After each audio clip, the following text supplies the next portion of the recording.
কিছুক্ষণ পর হঠাৎ আমার বৌমার রুম থেকে চিৎকার শুনতে পেলাম। আমি দ্রুত সেখানে গিয়ে দরজার ফাঁক দিয়ে দেখলাম আমার স্বামী ভেতরে আছে।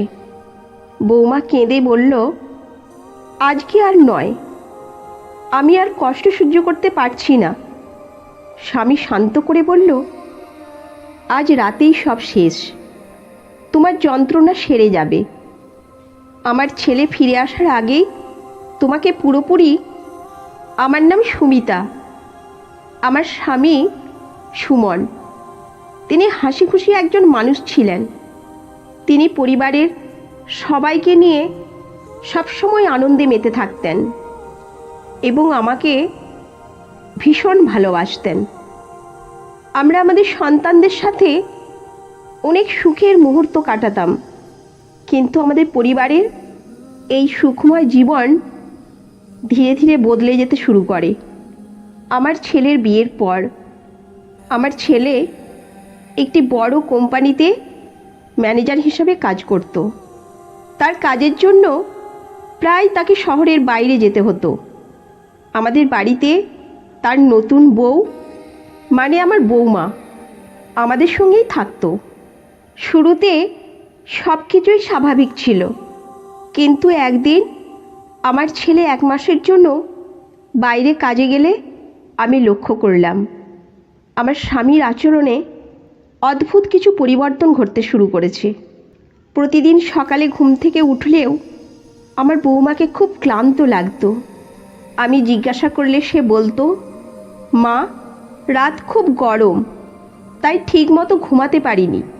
প্রথমে আমি এসব বিষয়কে গুরুত্ব দিইনি, সব কিছুই স্বাভাবিক বলে মনে হয়েছিল। কিন্তু ঘটনা অন্যরকম হতে শুরু করে। একদিন রাতে আমি হঠাৎ পিপাসার্ত হয়ে জল খেতে উঠলাম। জল খেয়ে ফিরে এসে দেখি আমার স্বামী বিছানায় নেই। আমি চিন্তায় পড়ে গেলাম, এত রাতে সে কোথায় গেল? কিছুক্ষণ পর হঠাৎ আমার বৌমার রুম থেকে চিৎকার শুনতে পেলাম। আমি আতঙ্কিত হয়ে দ্রুত সেখানে গিয়ে দরজার ফাঁক দিয়ে দেখলাম আমার স্বামী ভেতরে আছে এবং সে আমার বৌমার দিকে কিছু বলছে। স্বামীকে বলতে শুনলাম, এটা কয়েকদিনের ব্যাপার মাত্র, একটু কষ্ট হবে, কিন্তু পরে তুমি ভালো অনুভব করবে। আমি অবাক হয়ে গেলাম এবং কিছু না বলে চুপচাপ নিজের ঘরে ফিরে এলাম। সারা রাত ভাবতে লাগলাম, কিন্তু কোনো কুলকিনারা পেলাম না। পরদিন সকালে উঠে দেখি আমার স্বামী ঘুমাচ্ছে এবং আমার বৌমা তখনও ঘুম থেকে ওঠেনি। আমি চা বানিয়ে আমার স্বামীকে দিলাম এবং তার কাছে জানতে চাইলাম, আজকে এখন এত দেরি পর্যন্ত কেন ঘুমাচ্ছ? স্বামী উত্তর দিলেন, রাতটা একটু গরম ছিল, তাই ঘুমাতে পারিনি, কিন্তু আমার মনে শান্তি আসেনি। আমার বৌমাও সেদিন ক্লান্ত ছিল। সে বলল, মা, আমি খুব ক্লান্ত, ঠিকমতো ঘুম হয়নি। গত কয়েকদিন ধরেই তার স্বাস্থ্যের অবনতি হচ্ছিল। এটা আমাকে আরও বেশি চিন্তিত করে তুলল। এক রাতে আমি আবার দেখলাম আমার স্বামী চুপিসারে বৌমার রুমে ঢুকে গেলেন। আমি দরজার কাছে গিয়ে লুকিয়ে থাকলাম। দেখলাম সে একটি বাক্স নিয়ে রুমে ঢুকলো। বাক্স থেকে ওষুধ বের করে বৌমার শরীরে লাগাতে শুরু করলো। বৌমা কেঁদে বলল, আজকে আর নয়, আমি আর কষ্ট সহ্য করতে পারছি না। স্বামী শান্ত করে বলল, আজ রাতেই সব শেষ, তোমার যন্ত্রণা সেরে যাবে। যদি আমার কারণে কিছু হয়ে থাকে তাহলে সেটা ঠিক করার দায়িত্ব আমার। তোমার স্বামী না আসা পর্যন্ত আমি আছি। এই কথাগুলো শুনে আমি বুঝতে পারলাম আমার স্বামী কোনো ভুল করছে না, বরং বৌমার সেবা করছে। পরদিন সকালে আমার বৌমাকে বেশ সুস্থ এবং প্রাণবন্ত দেখলাম। তার মুখে হাসি ফিরে এসেছে, যা অনেক দিন পর দেখলাম। বৌমা ধীরে ধীরে আমার কাছে এসে বলল, মা, বাবা যা করেছে তার জন্য আমি কৃতজ্ঞ। তার যত্নের কারণে আমি এখন সুস্থ। আমি তখন বুঝতে পারলাম, আমার স্বামী শুধু একজন ভালো স্বামীই নয়, একজন দায়িত্বশীল পিতাও বটে।